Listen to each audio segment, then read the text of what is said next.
નમસ્કાર દર્શક મિત્રો, હું સ્વરૂપ પલ્લુણીચિયા. સંપૂર્ણ ન્યૂઝમાં આપનું સ્વાગત છે. બનાસકાંઠા જિલ્લાને વાવ અને થરાદ જિલ્લામાં ધોરણ 10 એસએસસી અને ધોરણ 12 એચએસસીની બોર્ડ પરીક્ષાઓ ચાલી રહી છે, જે 18 માર્ચ સુધી ચાલશે. વિદ્યાર્થીઓને કોઈ તકલીફ ન પડે તે માટે વહીવટીતંત્ર દ્વારા સુચારુ આયોજન કરવામાં આવ્યું છે.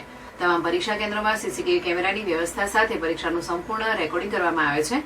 આ રેકોર્ડિંગની સીડીઓ ઝોનલ દ્વારા એકત્રિત કરી જિલ્લા શિક્ષણ અધિકારી ડોક્ટર હિતેશ પટેલની દેખરેખ હેઠળ જગાણા એકલવ્ય સ્કૂલ ખાતે તેની ચકાસણી હાથ ધરવામાં આવી છે.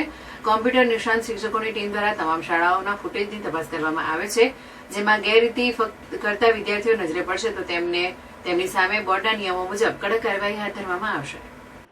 હાલમાં બનાસકાંઠા અને વાવ થરાદ જિલ્લાની અંદર બોર્ડની પરીક્ષા ચાલી રહી છે. આ પરીક્ષા 18 માર્ચ સુધી ચાલનાર છે.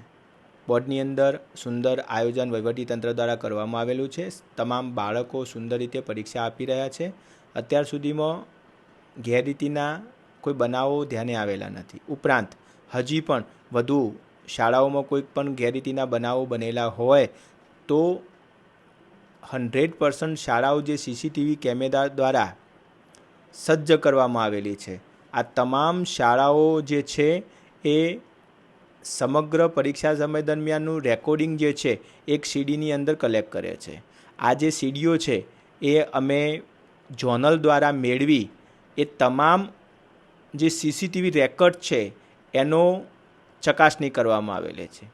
ધોરણ 10 એસએસસી અને ધોરણ 12 એચએસસી બંનેની અંદર એક શિક્ષકો કે જે કોમ્પ્યુટરની અંદર નિષ્ણાત છે એવી એક ટીમ બનાવવામાં આવેલી છે અને ટીમ દ્વારા તમામ વર્ગખંડોનું તમામ શાળાઓનું સીસીટીવી ફૂટેજ ચકાસવામાં આવે છે. ચકાસણાની અંતે જો કોઈ વિદ્યાર્થી ગેરરીતિ કરતાં પકડાય છે તો એને બોર્ડના શિક્ષા કોષ્ટક મુજબ યોગ્ય રીતે કાર્યવાહી કરવામાં આવશે.